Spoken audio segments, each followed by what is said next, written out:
Okay, next we're going to look at section 1.8, which is the intro to linear transformations. Okay, now you see the word transformations there, and that should make you think of something from algebra class, right? We know transformations move up, down, shift left, right, stretches, shrinks, reflections, all those different types of transformations that you do when you're talking about functions and parent functions and doing those operations, right? You do a lot of that in a pre-cal class, algebra class. We even use those same properties in calculus class. We talk about areas under curves, how it changes with a shift or is modified by a shift, or we can move the bounds accordingly, okay? So we're going to talk about that in terms of matrices and functions here in linear algebra and linear equations, okay? So, we know about functions. We have a function f, a lot of times maybe takes a real number, maps it to another real number. We should be relatively familiar with that. Maybe we call it f of x equals x cubed or something like that, function machine type notation.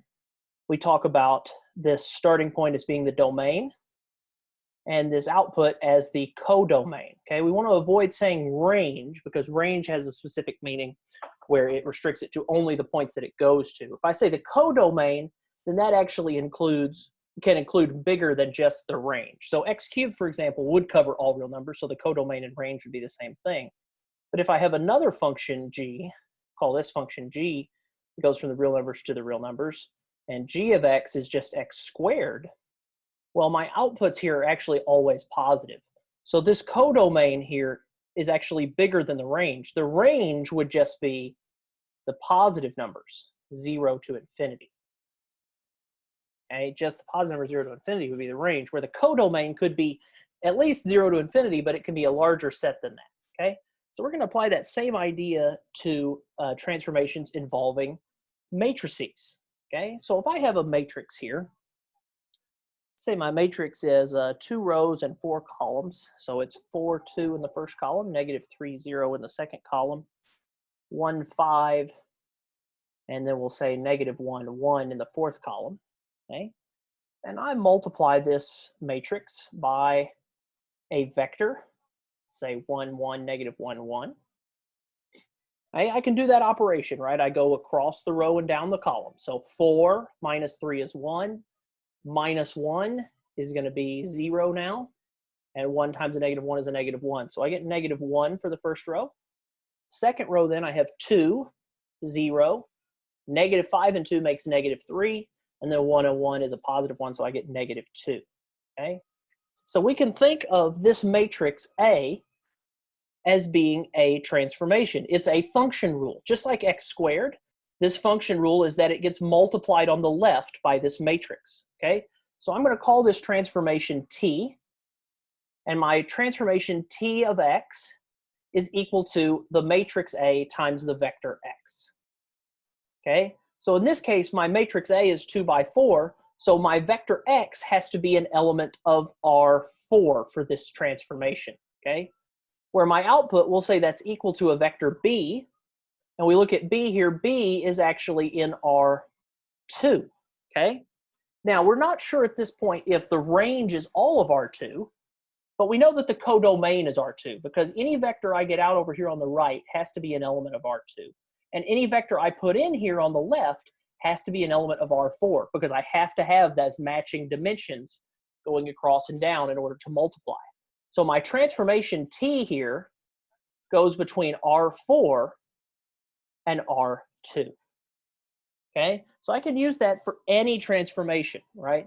So my transformation takes things in a domain, we'll call this domain D, and it maps things over here to a codomain, which we'll call C. Okay. Now the individual points in here that it maps to would make up the range. Okay. But perhaps we cover all of it and the codomain and the range are equal. So the range is a smaller, or at least as small as the codomain. Okay. So we don't want to use range and codomain interchangeably. Okay, but we do want to use them together. Okay. So I'm going to show you a picture from the book here, because they have a nice diagram of it. That's really easy to see how it represents. So we see we have the domain here. We have a transformation T that's mapping points in the domain over to points in the range. So you see the range is this smaller plane within this larger box called Rm. Okay, this larger box called Rm represents the codomain. The range is inside of it. Now, it can be for specific transformations that it actually covers the entirety of the codomain and the range and codomain are equal.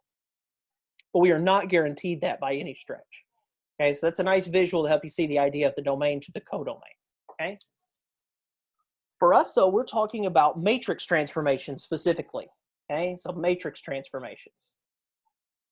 Okay, any matrix transformation is going to have the form T of x is equal to A times the vector x. So T of x equals AX. Okay, sometimes we'll go ahead and write that this is equal to B, but that's ultimately not necessary. We know that AX has to multiply to be something. But if we say it's equal to B, we at least have a name for that output. Okay, and so depending on what the size of the matrix A is, will determine our domain and codomain. So A is an M by N matrix.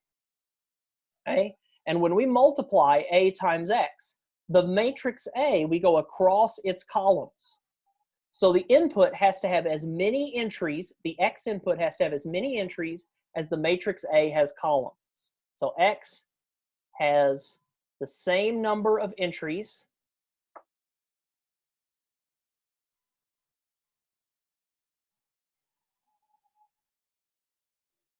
as the matrix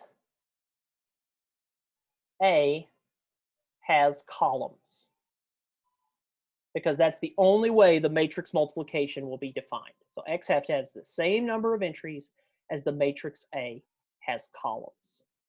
Okay. Now the output B, if we think about what we did in our example here, we multiplied across the row, we got an entry. We multiplied across the row, we got an entry. So the output B has the same number of entries as the rows of A. So B has the same number of entries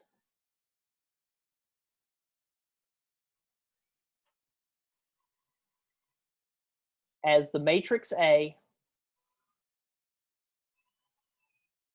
has rows. B has the same number of entries as the matrix A has rows. Okay, so I know then that the transformation T is always going to have a domain of Rn, because n is our number of columns here. If I have an n by n matrix, remember it's rows by columns, that maps to a codomain of Rm. Okay, because m is the number of rows in our original matrix. Okay, now Rm is not the range, Rm is the codomain. Okay, we have to do some other work to figure out if we possibly know what the range is, and we will be able to determine the range. Okay.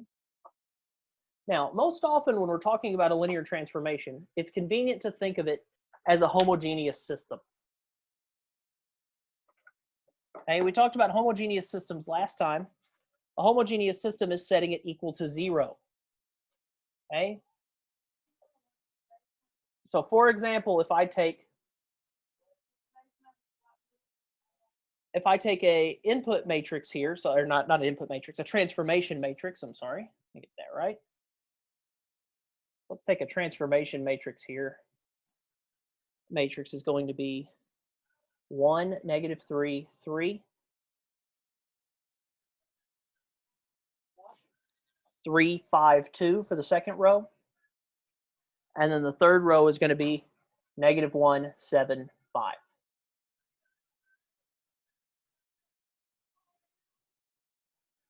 Okay, so I consider this matrix here.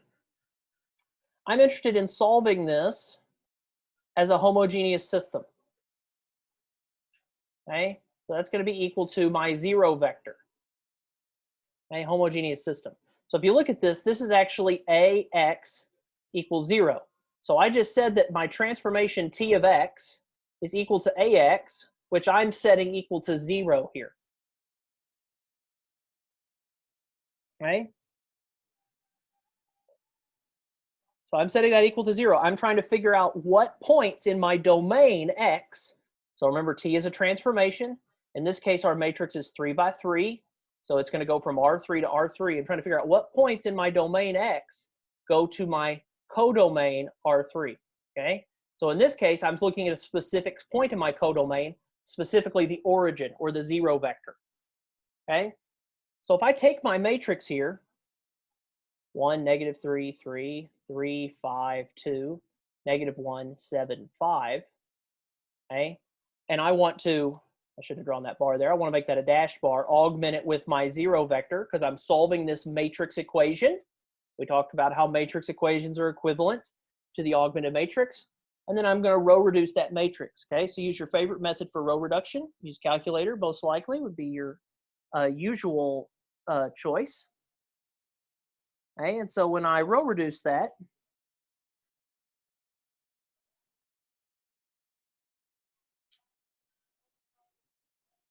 I should get 1, 0, 1.5, 0, 1, -0.5 with all zeros on the bottom row. And then, of course, my augmented column of zeros. Okay, so we know how we could write a solution set for this matrix, right? This would mean that x1 is equal to -1.5 x3, x2 would be equal to 0.5 x3, and x3 would be a free variable because I have no pivot in that third column. Okay, and so I could write that solution as a vector that looks like x3 times -1.5, 0.5, and 1. A lot of times we like for these to be integer solutions, similar to the applications in 1.6. So maybe I'd like to multiply all these by 2 just to make it a little easier to deal with. So I get -3, 1, 2, perhaps, for my solution.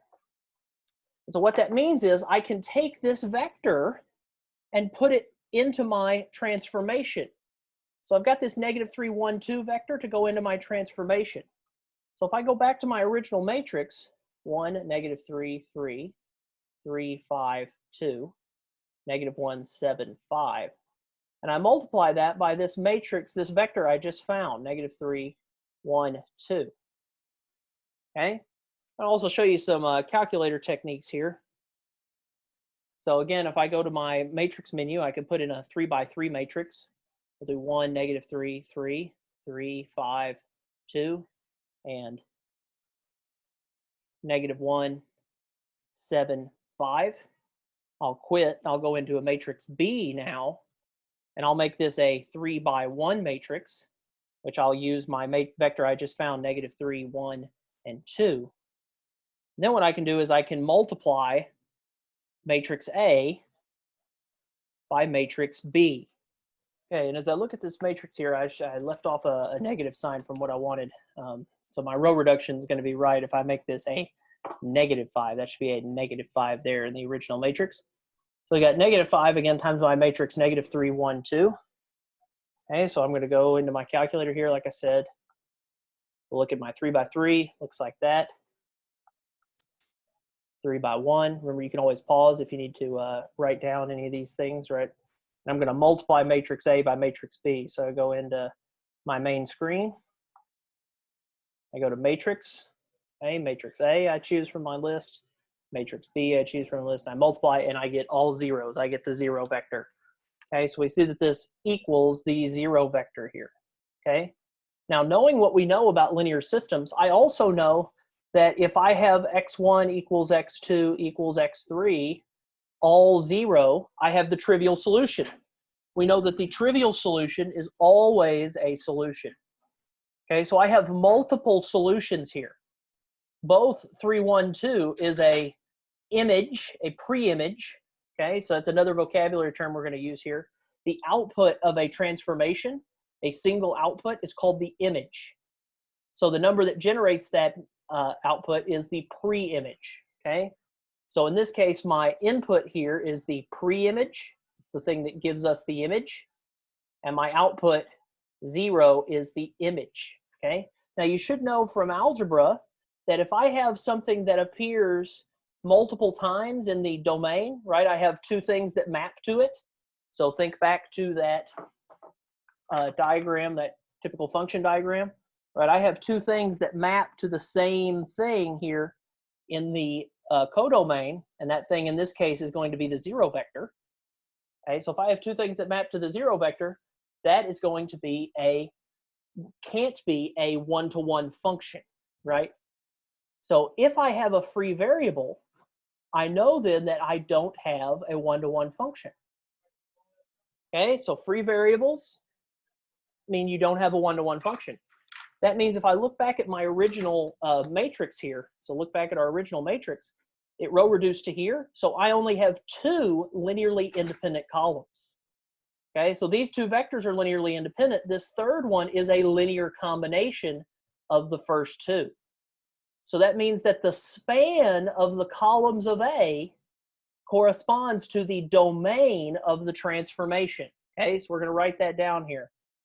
The span of the columns of A is the range of the transformation. Okay? The span of the columns of A is the range of the transformation. Okay? No matter how many vectors you have, no matter how many matrices you have, span of the columns of A is the matrix, or is the range. Okay? So we have a few things here, a couple of properties for linear transformations. So T of U plus V, it's linear, so that means I can simply do T of U and then add it to T of V. Okay? And then 2, I have scalar multiplication, which says if I have C times a vector U, I can bring that scalar C out to the front and just get C times the transformation applied to U. And then together, so this is not really a new theorem, but I can put these two properties together, so I don't want to make it a third property because it's really just the first two properties combined. If I have CU plus a DV, I can split that up into C times a TU and D times a TV. Right, so I can bring the scalars out of both of those and split them up. So if you can show this, you know it's a linear transformation, okay? Now, given what we know about matrices and the way they build into linear systems, all matrices are linear transformations.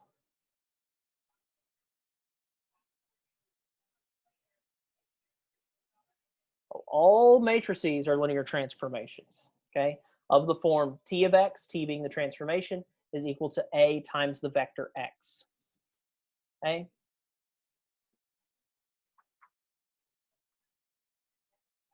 Now, embedded within this, we've already seen some special type of vectors. We've seen them when we row reduce, right? We get this basic form where I have the all ones along the diagonal, okay?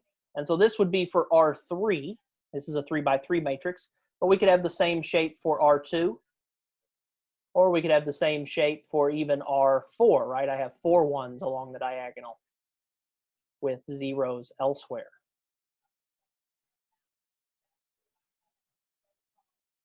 Okay, so these particular vectors are called the identity vectors. Okay, because they're very special. They're very particular. They just are the basic building blocks on which we build our space, right? So R2 is the Cartesian space. You know, 1, 0 is just the vector that goes horizontally on the x-axis 1 unit. And so if I scale that vector in every direction, and then 0, 1 is the one that goes vertically. So if I scale that then in every direction, okay, I get the entire grid, and we get that familiar Cartesian grid that you've seen on graph paper or little grids passed out by your instructors and teachers and so forth for graphing. Okay, so that is the familiar Cartesian grid that we're so familiar with. We go to R3, right now it's a 3-dimensional grid, but it's still the same idea. So we like these identity vectors, okay? We like them so much that we give them a name, okay? We don't want to use I because that looks like an imaginary number, so we use another vowel that would be E. So E1 through E, however many vectors you need in your space, you know, they are elements of Rn. Okay, so you have however many vectors you need to give you all your identity vectors to work with. Okay, now the nice thing about a transformation is that when you apply a transformation to an identity vector, that tells you what that transformation does in that direction. Okay, so if I have a transformation that I don't know about, okay, so I don't know about my transformation. I know that it's T of X is equal to AX, okay? And I don't know the matrix A, okay? So A is unknown, okay? But I do know that T applied to E1 is equal to 2, 3. And I know that T applied to E2 is equal to -1, 4. Okay, so t applied to E1 is 2, 3, and t applied to E2 is negative 1, 4. Okay, so based on this information, I have A is a 2 by 2 matrix, okay, because my outputs here are in R2. I just have the two identity vectors, so I know that they're just E1 and E2. From that, I can actually form the matrix A. The matrix A is going to take that transformation on the first identity vector in the first column and the transformation on the second identity vector in the second column. And so that gives me my matrix A just straight away. So I can always find the matrix A by simply applying the transformation T to the identity vectors as many times as is needed. Okay, all the way out to En. Okay, and so these are, each one of these is a column vector. So these are the columns of A. Okay. So then perhaps, I don't know my matrix A, but it gives me this information. So let's look at another one. So I'm going to have T of X is equal to AX. And T at E1 is equal to 1, negative 1. T at E2 is equal to 3, negative, not negative 3, 3, negative 2. Sorry about that. Okay, we want to find T of X if X is equal to 5, 4. Okay, well, remember T of X is equal to AX, so I just need to know A, and then I can do A times X. But I don't have A at this point, but I do know the transformation applied to the identity vectors. So the transformation applied to the identity vectors tells me the columns of A, so I get 1, negative 1 for the first column, 3, negative 2 for the second column. And so now if I'm going to do AX, I'm going to have the matrix 1, 3, negative 1, negative 2. And I'm going to multiply that times the vector that I was given, 5, 4. And I can do that multiplication just straight away. 5 times 1 is 5, plus 3 times 4 is 12. That gives me 17. 5 times negative 1 is negative 5, and negative 2 times 4 is a negative 8. So I get negative 13. So 5, 4 in the domain maps to 17, negative 13 in the codomain. Okay? Now I can figure out if the codomain is the range by doing the row reduction on this matrix. Okay, so I'm going to row reduce this. I'm going to take row 1, add it to row 2, and replace row 2. So 1 and negative 1 go together and make 0. Row 1 is unchanged, so it's 1, 3. I'm adding those two, so 3 plus negative 2 is 1. Okay, then I'm going to do negative 3 copies of row 2 and add it to row 1 and replace row 1 because I've got 0 below now. I need to get a 0 above the next pivot. So I've got then 1 and 0 added together make 1. Negative 3 and 3 is 0, so I get 0, 1, 0, 1. Okay, so these two vectors are linearly independent, which we also could recognize by simply noticing that they are not multiples of one another. So I have two independent vectors, so I can say then that T has domain R2 and range R2. Okay, comes back to that geometric interpretation that I was talking about before, right, that I talked about in section 1.7. Right? Now, there's another way we can define a transformation. Right? Say I have a transformation that is T of X, and it tells me that this is, I'm going to be super abstract here, T of V1 plus X2 V2 plus X3 V3. Okay? Well, we know from how matrix multiplication works, what this means is I'm multiplying the vectors V1, V2, V3 times the variables X1, X2, X3. So this means if this is my form, then my matrix here, A, is simply the vectors V1, V2, and V3. Okay? Matrix A is the vectors V1, V2, and V3. Okay, so they fit nicely onto each other there. Okay, we can also think of transformations visually. Okay, so I'm going to give a transformation here, a fairly straightforward one. I'm going to have T of X is equal to negative 1, 0, 0, negative 1 times the vector x1, x2. So there's my vector x and my matrix A. So the transformation is given to me. Okay, so here's A, and here's my vector x. Okay, so I can multiply those. I get x1 times -1, I get negative x1 plus 0. Then on the bottom row, I get negative x0 plus negative x2. Okay, so what that means is if I have a point, now pick your favorite point here. Let's call this 3, 2. Then when I put this 3, 2 into my transformation, I'm going to get out -3, -2. So 3 and 2 there. So that's going to be -3, -2. So I go -3, -2. So this transformation is a reflection over the origin, right? I flipped it over the x-axis and over the y-axis. Okay, so I just simply made both of those coordinates negative. Okay, let's look at another one. Let's say I have t of x is equal here to 1, 0, 0, 0. So another fairly easy transformation. So I have x1, x2. Then is my x vector. When I multiply that, I'm going to get x1, but my second row is just going to be 0 all the time. So I can take any point here on my graph. So let's make 3, 5 up here. I've got 3, 5.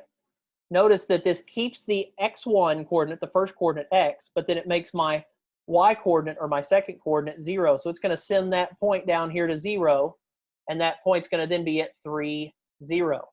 Okay? So t of 3, 5 is equal to 3, 0. Okay?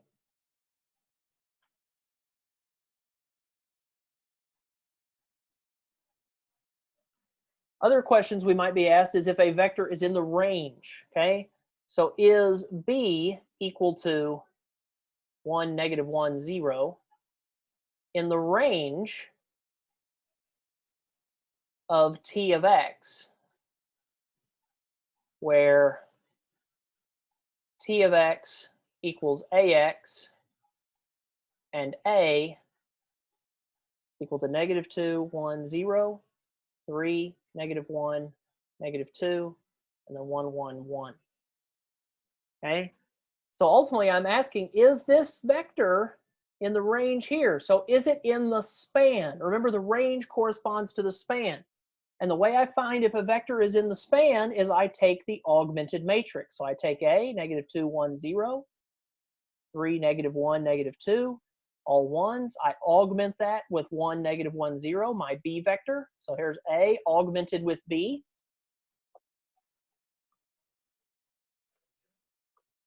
Vector A augmented with B. I'm going to row reduce that. Okay, so I come to my calculator again. I'm going to make a 3 by 4 matrix. -2, 3, 1, 1 going across the top row, 1, -1, 1, -1 on the second row, 0, -2, 1, 0 on the third row. I'm going to take the reduced row echelon form of that, and I get these ugly decimals, okay? And I could go in here and do a math enter on the fraction, and it'll spit out my sevenths there. So 6 sevenths, 1 seventh, and 2 sevenths. But the ultimate thing is not necessarily that we know what these are. It simply asks, is it in the range? So in order for it to be in the range, I have to have a consistent system. Well, in this case, when I did the row operations, I got negative for each one, -6 sevenths, -2 sevenths. Oh, I got those backwards, sorry. -1 seventh and then -2 sevenths. But it wouldn't matter what was in this B column. The row operations would give me the same result in the A column. So remember that any matrix is equivalent to only one reduced row echelon form matrix. In this case, the identity matrix. Okay, so I have a consistent system. That's all that matters. If I have a consistent system, B is in the range. Okay, and I can, if the question asks me to find what the X value would be, right? So Tx equals B. So B is my image. The pre-image of B would be x equals to the vector we found, -6 sevenths, -1 seventh, and -2 sevenths, okay? But if the question just asks you if it's in the range, all you have to know is if it's a consistent system. If it's a consistent system, then you are in the clear, okay? Let's look at another one of that type here. So I've got -2, 1, -1, 3, 2, 2. I'm going to have -1, 4, and 0. Okay. Now, before I even ask you about the vector b, what I'm going to do is I'm going to row reduce this. I'm just going to row reduce it first. Then I have some idea of what my situation is going to be. So -2, 3, -1, 1, 2, 4, -1, 2, and 0. Okay, and when I row reduce that, I get 1, 0, 2, 0, 1, 1, and 0, 0, 0. Okay. So as I look at this, I have a free variable, right? I have x3 as a free variable. That means these are not linearly independent. Only the first two with the pivots are actually independent. Okay, the third vector is not independent. Though I could take any pair. Vectors 1 and 3 are independent, as are vectors 2 and 3. They're also independent. But vectors 1 and 2 with vector 3 are not independent. Okay, so that means that my transformation T, if this is my matrix A, my transformation T that goes on AX, okay, goes from R3 to R3, where this is my domain and this is my codomain. But the thing is, the codomain is not equal to the range because I don't have independent vectors. Okay, you have to have independent vectors for the codomain to be equal to the range.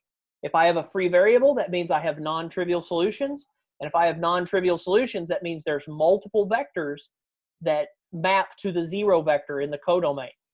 If there's multiple vectors that map onto the same vector, it means I don't have a one-to-one transformation. I don't have a one-to-one function. Okay, so if I take a vector b now, so let's say b is equal to 2, -1, 1. So I want to figure out if I have -2, 1, -1, 3, 2, 2, -1, 4, 0, 2, -1, 1. Now, when I row reduce that, I know I'm going to get 1, 0, 2, 0, 1, 1, and 0, 0, 0, because each matrix can only have one reduced row echelon form. But I don't know what I'm going to get in my fourth column. And in this case, we get -1, 0, 0. So we do have a consistent system. Okay, so yes, B is in the range.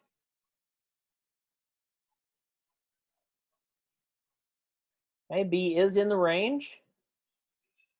So yes, B is in the range of T of X.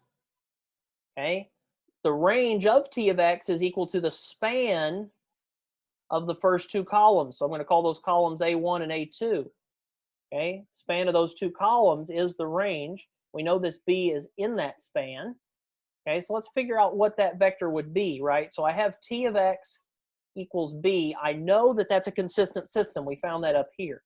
So let's write what the solution set of that system was. It was x1 is equal to -x3 minus 1. x2 is equal to -x3 plus 0, so I won't write the plus 0 down. And then x3 was our free variable. Okay, so I need to pick a appropriate value here for B that will get me that vector.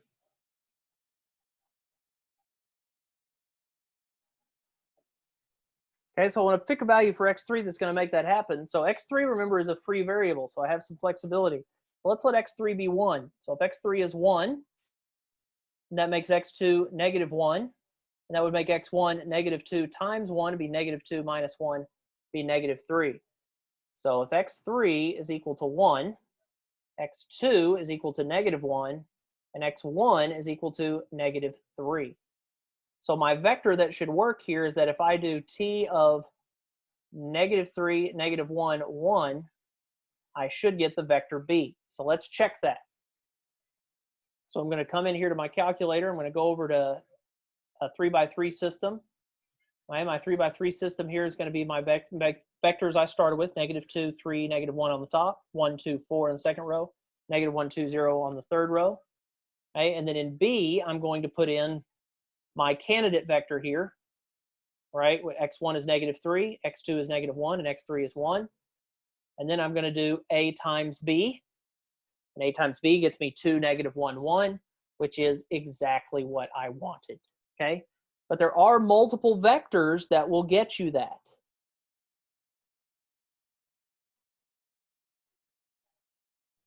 Right? For example, if I make X3 2, then I get 2 times B. Okay, so we can start to see the patterns that emerge there. Okay, so in order to determine if a vector is in the range, you simply need a consistent system. Okay, if you're trying to find the preimage of that vector that's in the range, you'd set up an augmented matrix, row reduce that, and that will either give you a individual solution here if you have a independent setup, right? So I have all independent vectors, all ones. We did one like that first.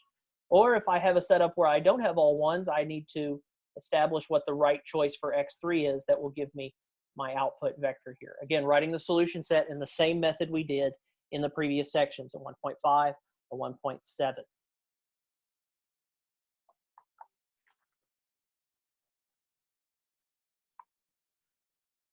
Okay, now, if I have a linear transformation, so let's take a linear transformation here. T of x is equal to ax, which is going to be equal to a, which is going to be 0, -1, 1, 0. Obviously times an x vector, x1, x2. Okay. I could actually multiply that out. I get 0 times x1 and -x2 for the top line. Bottom line is going to be 1 times x1 and 0 times x2. So x1 there. I have -x2, x1.